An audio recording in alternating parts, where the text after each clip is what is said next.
psychedelics, consciousness, not duality, health and well-being, some of the new tools and technologies for humans. While all the episodes that I've done, everything that I've learned, and the conversations that I have brought to you from underground medicine men and women to psychologists and scientists and neuroscientists to others and others, business people, treatment owners, people developing new tools and technologies for well-being and health. What I've learned through these conversations is many things. So just reflecting on what we have learned through conversations on psychedelics. We've explored how organisms and psychedelics heal with some of the ailments that we have from PTSD, eating disorders, depression, anxiety, and really had great conversations with people and scientists that report that psilocybin and other psychedelics really support this healing through very deep levels. We've explored conversations about other psychedelics and healing potentials for addiction. We've also had conversations about how these things has not necessarily caught up with deep evolution and wisdom that we have. People report that microdosing is broad reaching for that just a small sexual dose of psilocybin shift our lives from addiction issues to depressions and a sense of loss and conversations with scientists that are researching long extended trips on DMT. Alexander Kleiner shared with us that after his podcast Revelation, he was really always looking for who could understand the meta crisis of time solutions to it through the use of psychedelics. What he found out was that psychedelics and those extended DMT trips still pointed him to himself and to love. He tells a story of a cosmic spider that showed up that he constructed relationships why should we say this cosmic being feminine spider wrote love who never really accessed love true love unless you know. We've also interviewed others that have shared that the use of psilocybin and ayahuasca has supported their journey understanding who they are as women, constructing from their conditioning, all their conditioning is of the matrix, the illusion, who women are told to be from society, years of structures. Many women have said that they carry the emotional load of the parent, that they've been conditioned to be suppressed, and it wasn't even until psychedelics that they realized actually how suppressive and how that conditioning takes them away from their future. We've also met fathers that have said that using organisms and psychedelics, in particular psilocybin, has helped them align to their deeper dreams, also reflecting on how psilocybin has shown them their generational trauma and how to heal that to provide for the next generation to deal with that. We met Dr. Phil Dolan, who had amazing research with scary DNA, scary antisocial creatures, and how that can as well bring default changes when you're looking at it. So that really led to the understanding of the critical window, which is how and how psychedelics may be used in the future for learning a new skill. Science never believed that the critical window, time children are so like sponges and take in how many what can be that kind of neuroplasticity that couldn't be reopened. Well, Dr. Dolan has shown that actually can. Which also leads us to know in the psychedelic space that preparation is even more critical than intervention. That if you do a psychedelic journey, each of these medicines will become critical for different periods of time. Right, all the research is showing that psilocybin that critical period for back and forth talking about this critical period is after both being so good now in the psychedelic space. Some psychedelics are for 2 weeks, 3 weeks, that's what science is showing right now. And it seems to show that the shorter duration of the psychedelic journey itself equates to how long that can go. So if, for example, yoga is a very long journey, sometimes 15 hours, 24 hours, leading to opening up that neuroplasticity and shadow. So as time goes on, I'm sure there will be more information on how long those windows actually open. But I would say that for me, what I would point you to if you do go do an ayahuasca journey, yoga journey, psilocybin journey, be really careful about the environment that you come back to that trial critical. Reflect now on my own experience of experiencing yoga back to a time in my period of my life that had some real stressors, and noticed that actually can trigger these things. So you want to be really careful about what environment that is after this. So triggering traumas, it's a really important that you continue to follow within the psychedelic space. Even about psychedelics can often be seen as waking up from traditions and indigenous traditions and things. One of the things in the psychedelic podcast that really slowly is how medicines and psychedelics need the foundation for many harmonious faith traditions and beliefs that there's something beyond human medicines and psychedelics beyond human records of PTSD and depression, that they really open windows of perception and deeper understanding of who we are as an individual self and beyond the individual self. It's so interesting to be exploring psychedelics at a time in history when we're really exploring more deeply all things like quantum mechanics, AI, simulation. So I think I'm finding that psychedelics, along with other traditional practices that have been around for centuries, as psychedelics like breathwork, meditation, many other practices of movement, and ultimately, that what the ancient traditions soul work, this idea of breaking free from suffering and liberation is maybe you could say the matrix is a process of breaking free from self-identity, healing, shut out from traumas that come from generational patterns within the human psyche. And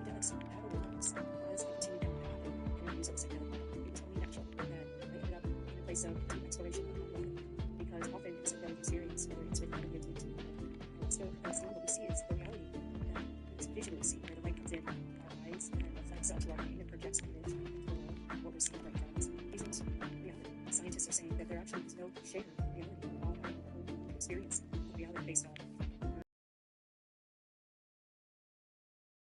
conditionings fall away, and understand that even how we're seeing our visual field isn't reality. You come to non-duality, which is non-division, is a way of feeling oneself beyond the small self or the ego or constructed mind or beyond thought, and feel oneself to be the ocean of consciousness itself, and the self-identity and thoughts and perceptions as a wave within that ocean of oneness of pure being. So, as you know, on the exploration of psychedelics, interviewed many non-dual teachers, and I think what's interesting about this, I was really curious about whether some of these teachers and people out within the non-dual space right now who speak of anatta, which is in the Buddhist tradition one of the highest levels of enlightenment, and yet there are people now saying that that's not true. Anatta, the realization that you are not an individual self, that individual self is mostly constructed you, and quantum reality calls it the same thing, that realization is just a beginning, and the realization is very important. But I think what was fascinating from the discussion of the Psychedelic podcast was the question, did psychedelics play a role in that deconditioning, in that falling away and understanding of reality beyond thoughts and into liberation and non-dual experience of reality? And often I invited people on these cards, and I did not know whether she was psychedelic or not. And everybody that I interviewed within the non-dual space who speak of liberation and non-dual, what I would call psychedelics. Now, does that mean all enlightened humans have used psychedelics? Absolutely not. Many would say that what we learned about the psychedelic podcast is that it can speed up the process, that psychedelics are amazing for that deconstruction process, seeing reality beyond the perception of selfing mechanism. All of them agreed that these were amazing tools.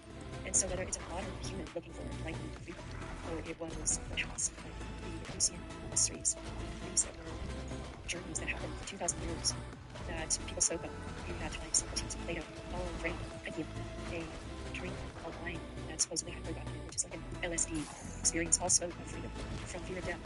And even going back further, there is evidence of earliest humans using mushrooms, and we had a snow bathing, a Plato, all drank Lucian mysteries, beliefs that were journeys that happened for 2,000 years that people spoke of in that time, Socrates and Plato, all drank idea, a drink of wine that supposedly had forgotten, which is like an LSD experience, all spoke of freedom from fear of death. And even going back further, there is evidence of earliest humans using mushrooms, and we had a snow bathing, a woman who comes from Siberia, Sarai people, moved to the United States maybe 45 years ago, who has lived in the indigenous ways of her Sarai people for life, such a different way. And she brings her music as a tool for awakening. She learned the sounds of birds, the leader. She's an incredible musician that bridges the psychotic tradition in modern times. Also point to the fact that herb medicines and psychedelics were used in some of the traditions going back. We know that there is stories that the original use of native scoria, the red mushroom with white polka dots, comes from the Siberian lands when Siberian shamans would use these mushrooms in wisdom to their people. Some say the Christmas tradition, as we talked about, comes from these tribes when the shamans would pick the common native scoria mushrooms and throw them to the chimneys of the village and communities because the snow would block the front door, and that people would hang the mushrooms, just like we hang our stockings at Christmas at the fire to dry the mushrooms. They would hang them themselves. And reindeer, the reindeer of Siberia would eat these mushrooms, and they would fly high. They would get high from the native scoria. And I recently came on the last episode of the native scoria woman who was atheist, who then experienced going into a forest one day, seeing hundreds of native scoria. It's changed his entire life. He became a native scoria forager. It was so clear in speaking with him was he moved from being an atheist to really having the teachings given to him from Hanukkah that really are the perennial truths, whether again you are a modern person, microdose, or not even sorry, person, all to forage, kind of leave the materialistic world behind to go into, as he describes himself, very ascetic, following the mushroom wisdom, which really ends up being the wisdom of the world. Love that all is wrong, that these are not just slogans or t-shirts to make people like Sir spoke of, but this is, as quantum physics is pointing us more and more to, this is potentially what we are here to learn. One of the other things that we've explored in the Psychedelic podcast is the continual changing landscape of whether we are going to have the freedom, the sovereignty to use herb medicines and psychedelics. We saw Oregon decriminalize, and now in the process of recriminalizing some drugs there. We see a call of many different ways to legalize, decriminalize, or reschedule psychedelics and herb medicines. We've got the work of Steve Rose, who has written 4 books on it, and talks about the different ways in which we can move forward in legalization and criminalization. We talked to also Charles Eisenstein and Robert Monte, other people in my own thought of the idea of modern transcultural medicine, that we would all be trained with medicines, or that we would be given medicines, the sovereign right, which I believe we already have the sovereign right. and our government has taken on that these medicines and allies are here to teach us. And I believe they should be not under the jurisdiction of the FDA, the HA, or they should be classified as sacred medicines.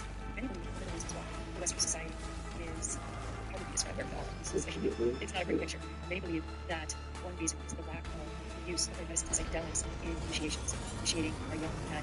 He was Bill Plotkin, who wrote Wild Mind, which is an incredible book, and said we are really stuck in adolescence that a modern society does not hold. And I think that many of the early traditions and peoples used their medicines to basically move into adulthood through initiations. We're really lacking cultural programs using the medicines and psychedelics within families, within churches. They are starting in America. We have some here, but overall, the psychedelics are being used at waves, experiential use, and also in the West, I would say, in some ways, more psychologicalized them.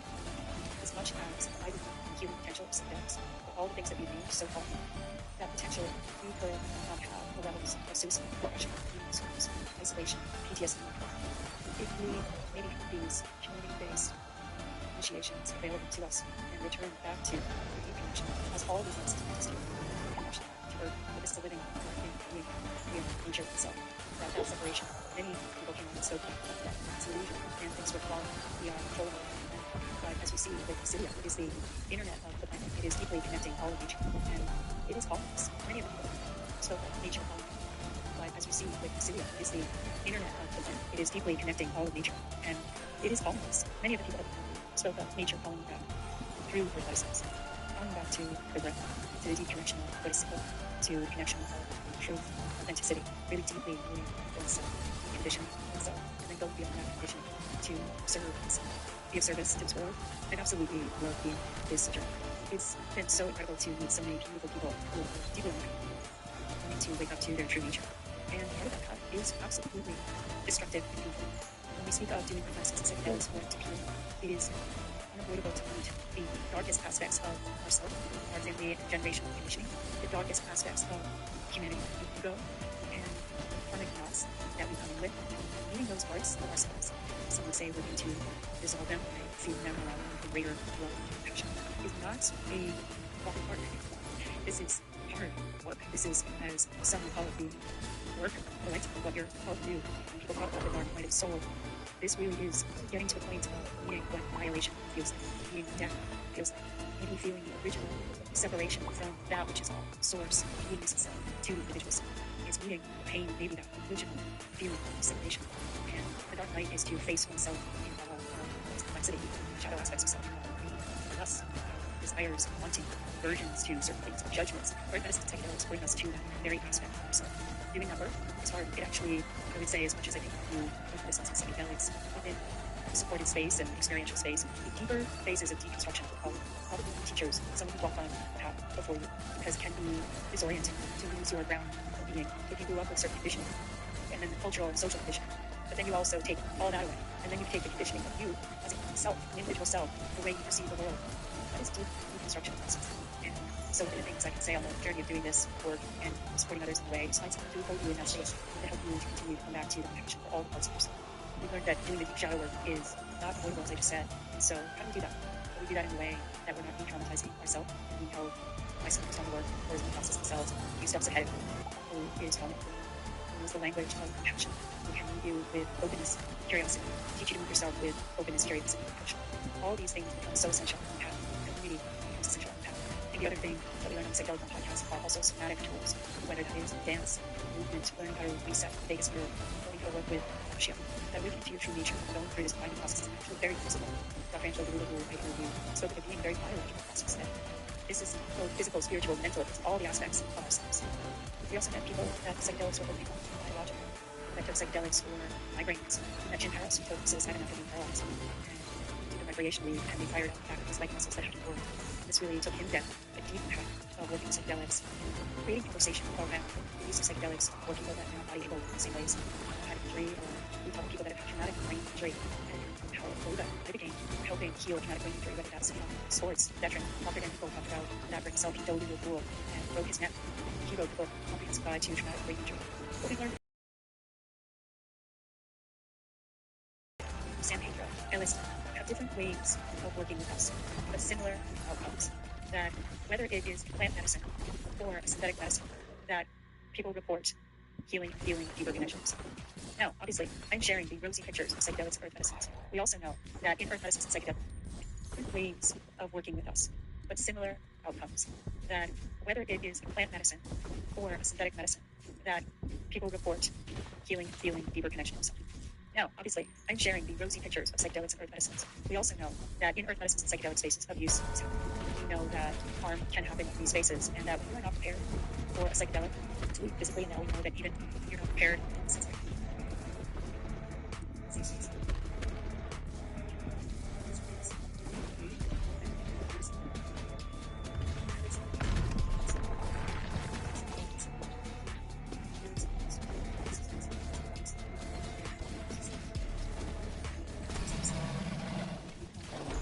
also they're going to amplify that soul being in us. There's also a process to maintain that information, to stay close to what that knowledge brought us to, but also the process of, again, healing. It's not one and done. I think that we also want to experience a psychedelic exploration. Psychedelics are doing in the visual cortex, but we're not looking at what psychedelics are doing in the gut yet. Dr. Dolgolan spoke of how psychedelics are affecting the type stress to the matrix of the body, but we still are early in the research. We're talking about how psychedelics are affecting us physically, so I look to explore more of that research to explore the research of what psychedelics do and also politicians are using medicines and psychedelics to wake up and to inform their policy. This is one thing that they use for serious churches. These are potentially moderate medicines and psychedelics to basically reduce the person and that's why we can talk about psychedelics and information and ways of approaches that people want to explore personally as well as I really love also exploring the emotional parts of psychedelics. Those are the conversations that I have they're on top of something like us. So I love that exploration. It's not to say what it means in psychedelics are there ways that psychedelics haven't been as helpful as I might have thought? Just another information exploration that I'm doing. The ways in which psychedelics understand us, the ways in which the changes that they make not necessarily caught up in, the ways in which psychedelics made people make choices that make their lives more meaningful. I would say, as long as I want to be those colleagues who practice others, that psychedelics have many atheists having a spiritual journey of looking around, understanding their hidden history beyond what they clearly understood. Pictures of journeys of ancestors past, and myself, some others trying to some of them to understand when I came into the psychedelic states, I really went into it. Said it, I just had a curiosity. Some of the karmic dynamics could have been understood. Pictures of journeys of their ancestors past. I had that myself. Saw my father's childhood. Some of the karmic dynamics of my life. It's really interesting. When I came into the psychedelic space, I really had no idea where I was headed. I just had a deep curiosity to psychedelics from a spiritual and consciousness perspective. So I never really expected that psychedelics were going to take me on a journey into deep healing, shadow, understanding by some of, by the way, generational karmic ties, the shadow within my lineage. I would say that when I came on this path, there was a deep desire as a mother to use psychedelics to expand myself, my conditioning as a woman and as a mother. I would say I'm still in that process. I continue to hope that psychedelics and earth medicines may be tools for healing many relational dynamics within my family, with my children, with my family that I created in the world, or was part of creating the world. I've been more surprised that the original desire for that, I guess we want a different speed in which that happens in life. I'm surprised that it's actually been my family of origin that has more jumped into the exploration of earth medicines to do to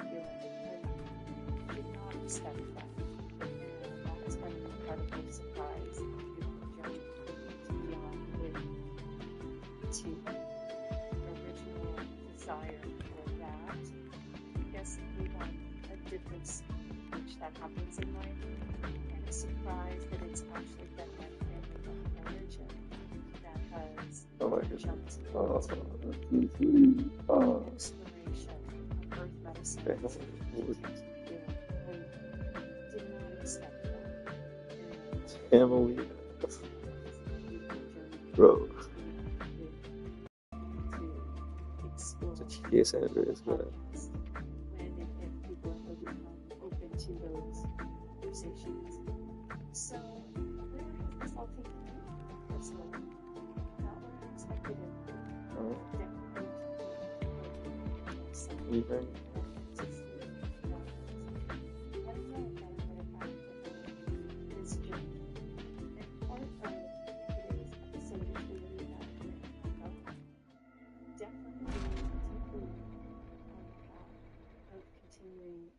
Deepen my deeper clarifications of non-duality and self-realization beyond psychedelic awakening experiences. Outside of psychedelics, I've had some deeper awakening experiences over a process of dark nights of the soul resolving. Where I am on that path, who knows? On this path. But what I am hearing from this path of everything through organisms and psychedelics is moving into the listening of the soul, the listening of the soul and the solving. Heights of the soul. Please clarify, please elaborate. To internal wisdom, my inner knowing. And right now, what I'm feeling is a need for a little bit of break, a little reprieve. A little what? Break? A break. To some deeper exploration. Brauche eine Pause, eine Pause. Malen, auszumachen. Creativity of the soul, the self, of this cosmos. Deeper exploration into travel. The Psychedelic Mom podcast has brought me to different places, to Upper Island to explore with other psychedelic leaders where we go next in this space. It's brought me to so many different places, New York City, to different conferences, to Stowe, to Altola, different places where psychedelics are able to explore them on my own. I don't feel that I'm using psychedelics as much for healing my conditioning trauma. I feel that if I use psychedelics, I'm sure that's still I'm using them way less. I have really started to meditate. Bro, he definitely was overdoing those. He was going hard in the paint.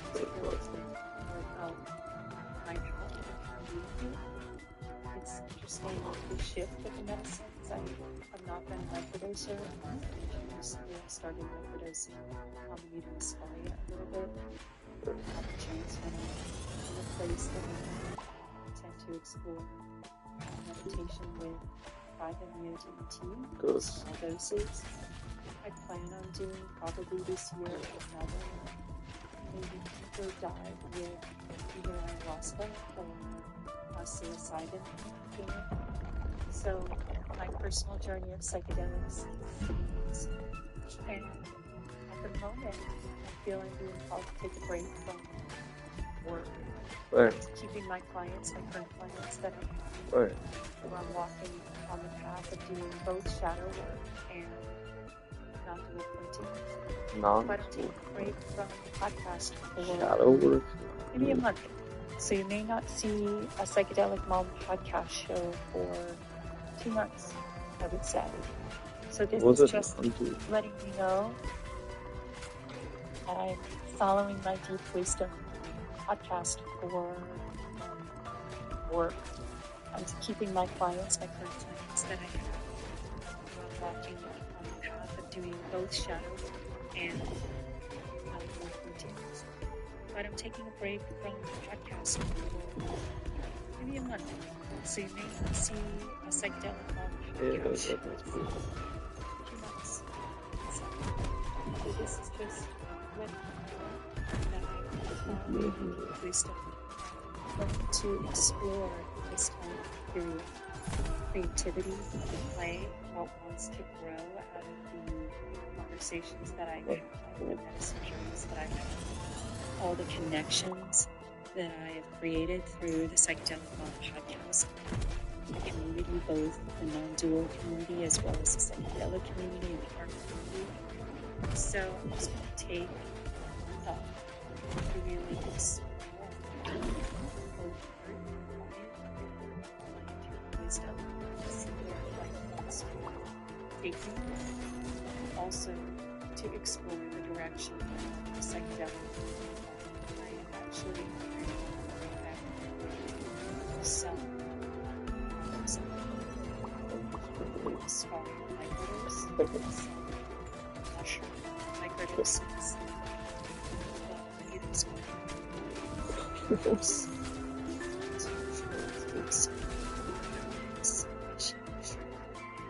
Lions me, ashwagandha is my diet.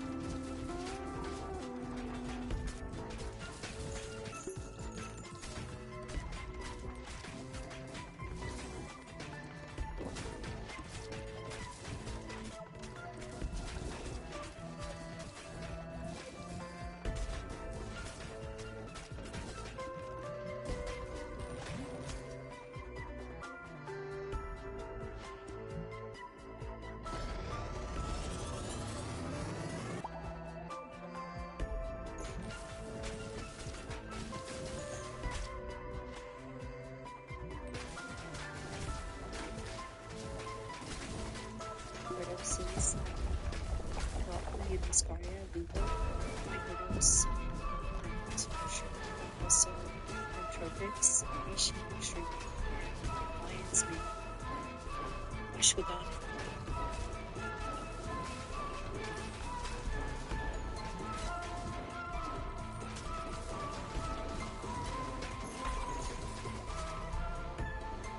Adaptogens to support people. This journey, these mushrooms that psychedelic help us longevity, plasticity, stone waves. So I'm giving myself the freedom over the next 4 to 6 weeks to explore, to go into deep creation, what's next, to ask mushrooms, and to be guided to what's next, and what conversations psychedelic space. And I would love you. What do you do? What has the psychedelic podcast conversations that we've explored together brought in your life? How's your life changed? Did you explore psychedelic because of something you heard here? Did you reach out to one of the people that I interviewed? Did you read one of the books? How can I develop a greater community within psychedelic mom community, and not just mothers? As we know, I've never really catered to just mothers and moms, really catering to anybody who wants to explore the deepest questions in life, really the deepest aspects of themselves and this cosmos. So I would love your feedback, because I'll really be looking to that over the next month or 6 weeks to explore the direction that I want to go, back with new energy, new exploration.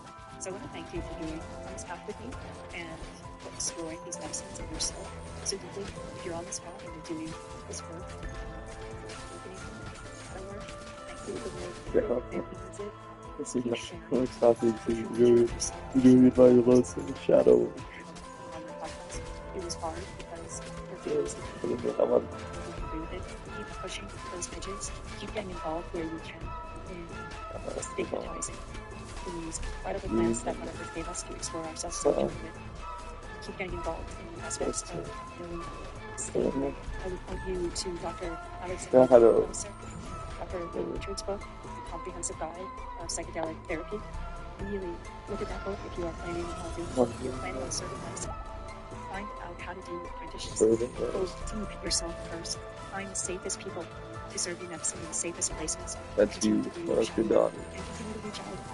So sending you all so much Depends love on what in this context action, you're these conversations. But I'm not going to some of the work that's gone along with it. I can get away from it. So I wish you well, and I hope that if you have go deep during this same time period, you'll reach out to me what you're exploring is for you. Yeah. So look to come back for some more shows. The Psychedelic Mom podcast about 6 months. Forward to seeing you then. Sex talking. More expanded topics about sound healing, frequencies, healing sound, awakening some of the wearable devices that are potentials, and exploring Awakening relational sound. dynamics, healing, more play, Awakening sound but dynamics. also some of the deeper questions of complexity of our time. It was Janet Maddenberger who spoke of that. Maddenberger? Many minds on the planet now. Only 3,000 conversations, people will really look and feel that That's complex. The metacritics. So I look forward to seeing you when you come back from my deep exploration of what's next for the psychedelic. If you enjoyed today's show, okay, features.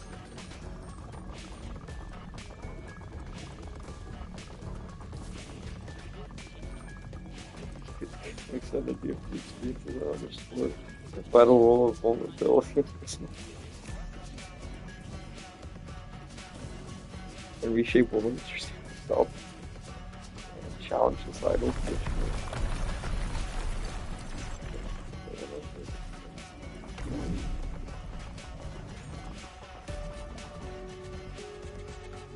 That's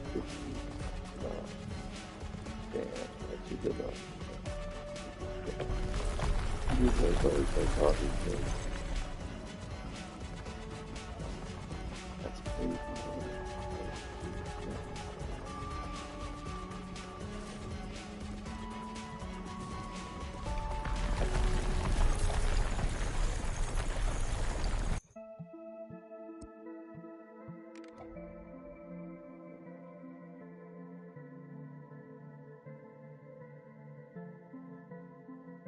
Non-duality that I love.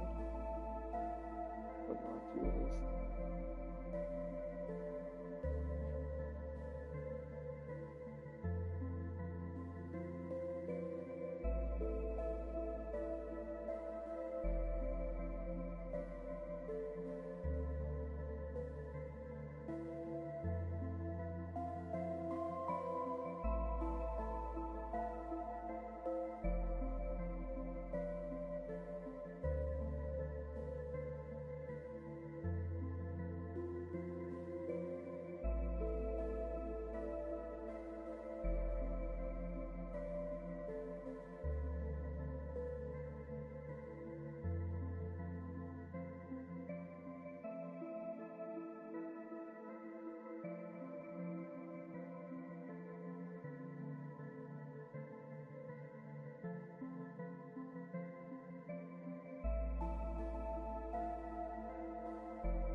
Psychedelic literally means soul healing. What reveals the soul of oneself is psychedelic. I invite you to join me in conversation.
This collaboration, I'm partnering with Mother Earth.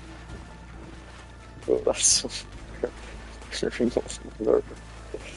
This collaboration, we're exclusive or mutual beneficial partnership with Mother Earth, sponsoring this endeavor.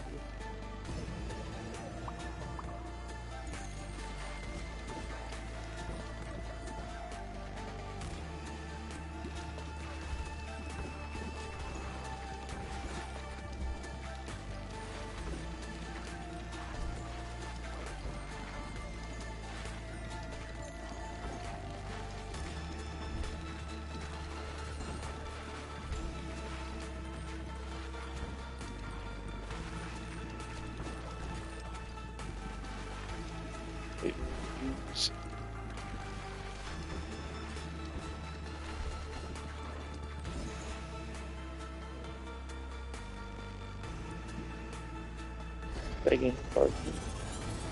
Soon. Stop scrolling. I need you to begging you bargain position on my dirty freeway doesn't know that speaking the law. Until the law needs significant verification.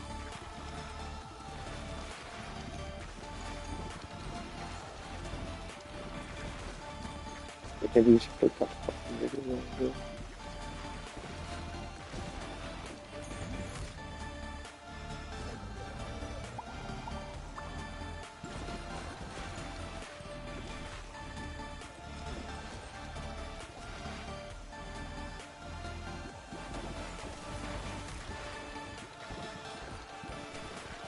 Journey,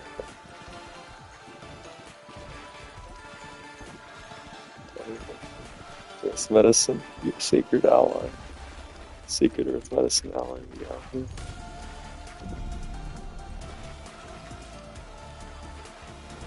Spiritual mother. So true. In collaboration with Mother Earth. Mother Nature. Mother Nature and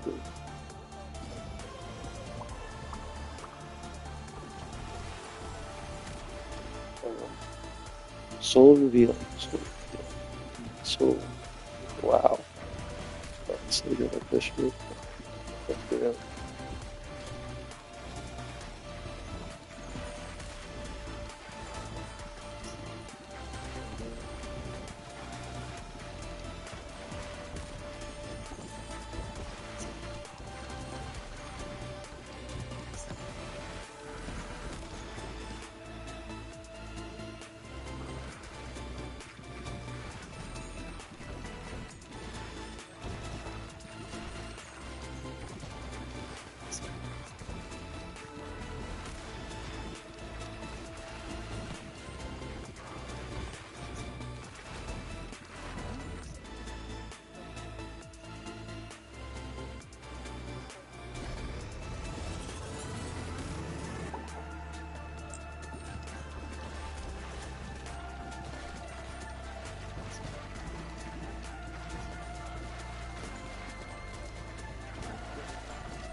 Earth medicine journey, that is physically purgative.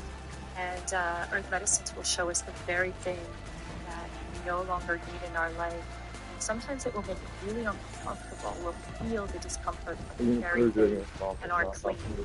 And I would say that motherhood is similar. There are aspects that we have to leave behind when we become a mother that don't serve the greater good of our child. So both of these experiences can be incredibly purgative.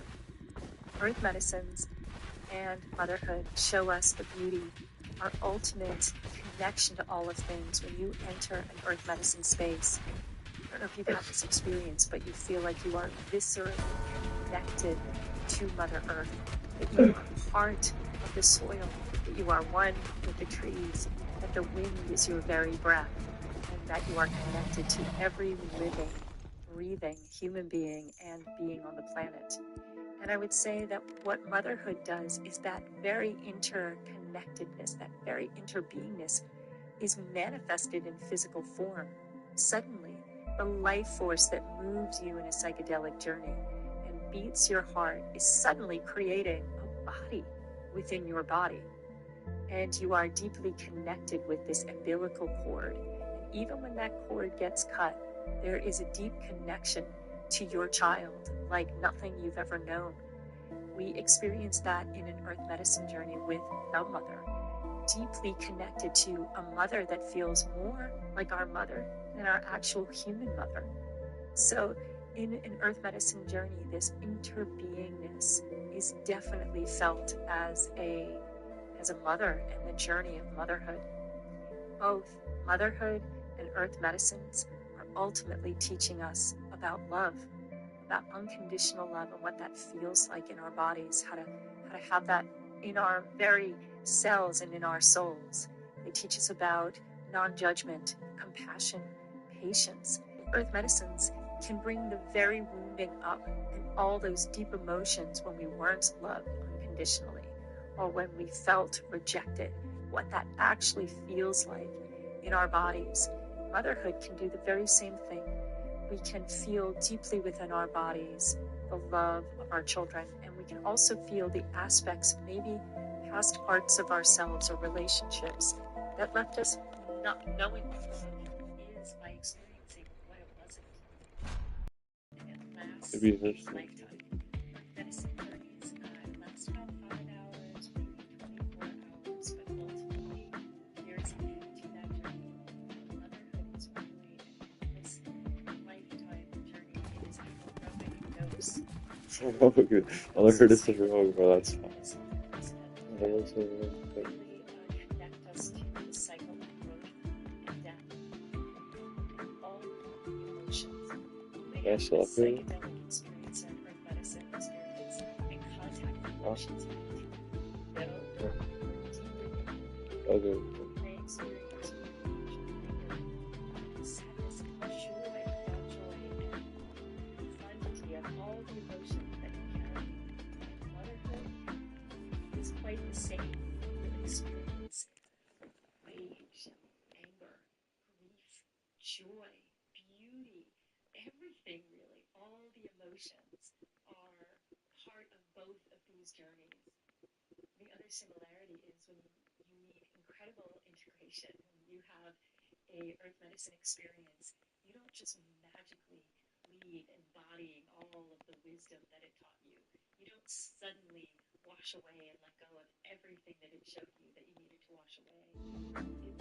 It's a process. I would say that motherhood, the journey of motherhood is the same. We make a misstep and we try again. We may make another misstep and we try again. But ultimately, I would say that motherhood really contacts us with deep, deep well of love that we've never experienced before. And I would say that earth medicines do the exact same. And even though they contact us with life and death, there's also this sense within motherhood that we go beyond life and death, that this is a time in life that goes on and that we're in a mystery we don't even fully understand.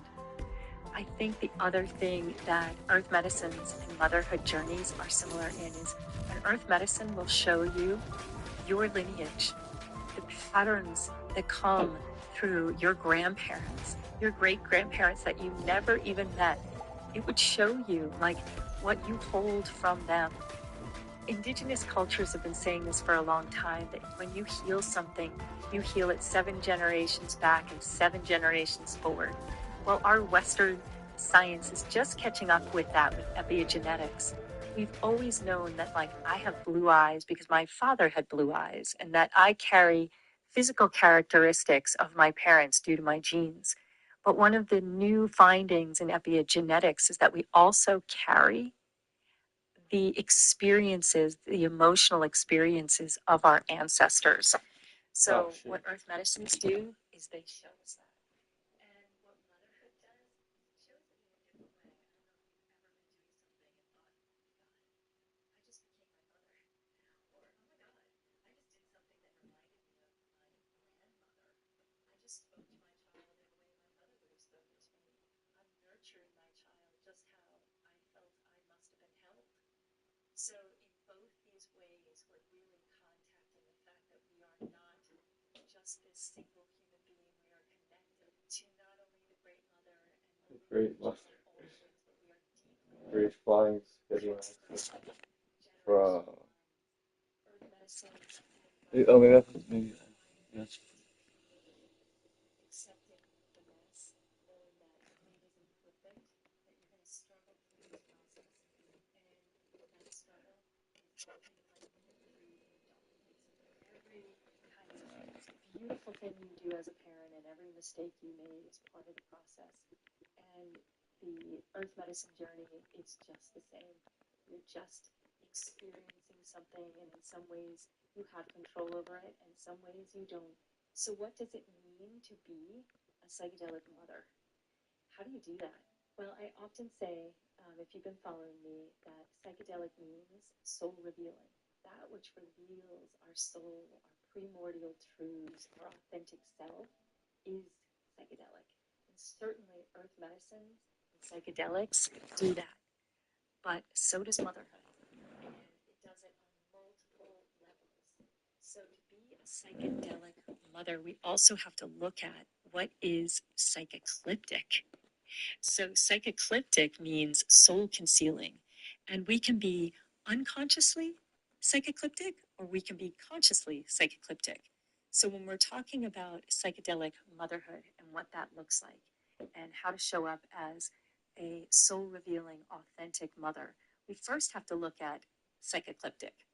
Motherhood, by its nature, can be psychecliptic, and it needs to be. The ways that we can be consciously psychocliptic is choosing what is appropriate for our children to know about our journeys, about our emotions. And when our children are young, we're really here to create a safe container for them to grow in and thrive in and to individuate in.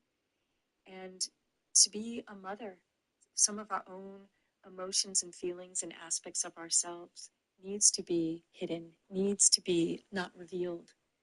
But what is unconscious? Unconscious way of being psychocliptic?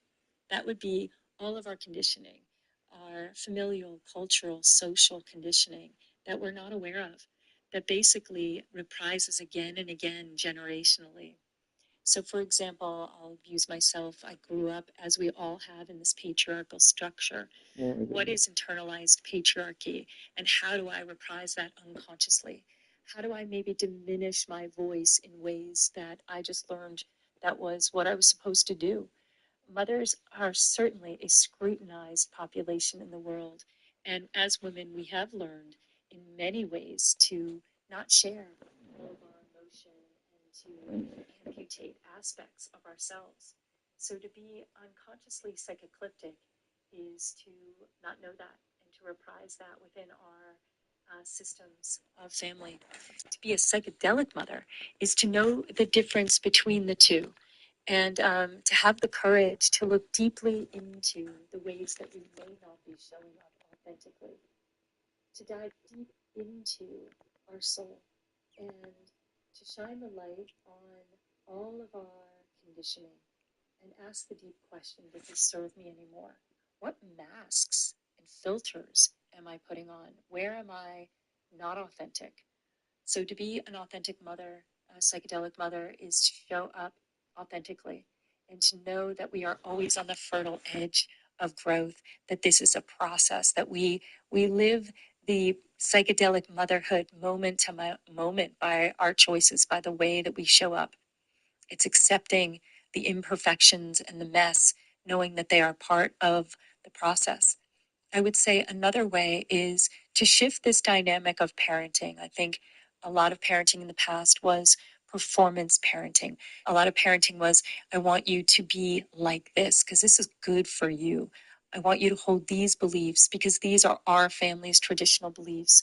I want you to hold these beliefs, these perspectives, this point of view, and I would like you to be this kind of human being and dress like this and show up like this and have these types of goals.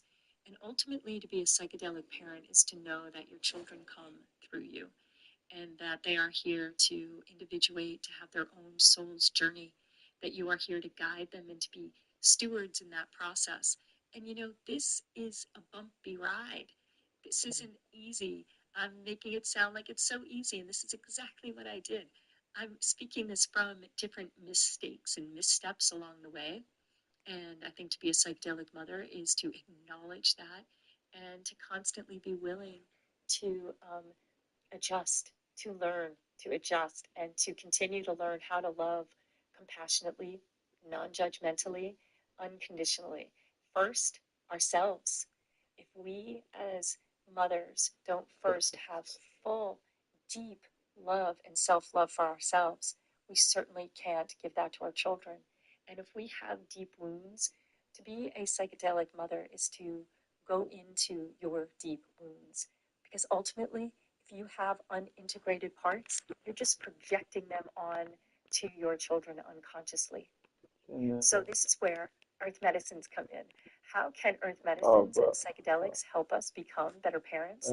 Well, really, so much of how we're behaving in the world, some people believe it's 80% of the way we show up in the world is unconscious. Kind of a radical idea to comprehend. So the way that earth medicines can help us be better mothers is that it can bring the unconscious into our conscious awareness. It can shine the light on our conditioning that we may be reprising, not even knowing it. It may shine the light on the ways that we don't love ourselves and that is being passed on to our children, or patterns of behavior, addiction, ways of being, emotions that tend to be maybe our trigger points.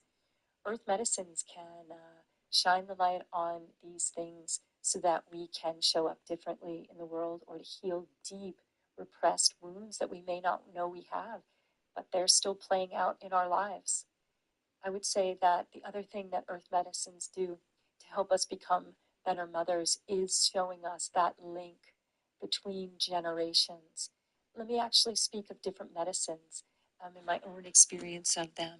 Let's say mushrooms, for example, brought me right to the shadows.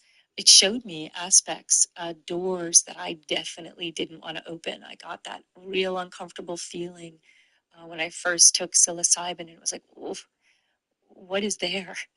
And basically, what mushrooms showed me is to have the courage to open those doors, that sometimes enlightenment is through endarkment, that it is important to go into and lean into the discomfort, that place where your body freezes up and says, like, oh, no, thank you, go there. That's what mushrooms taught me. Go there.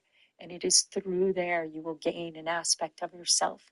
You may meet an exiled part that has been kind of lost in the metaverse of yourself for a long time, that needs your reparenting, needs you to integrate it back into your being. Mother Ayahuasca, the Amazonian brew. What did she teach me? I would say that it's hard to put into words. Obviously, it's ineffable.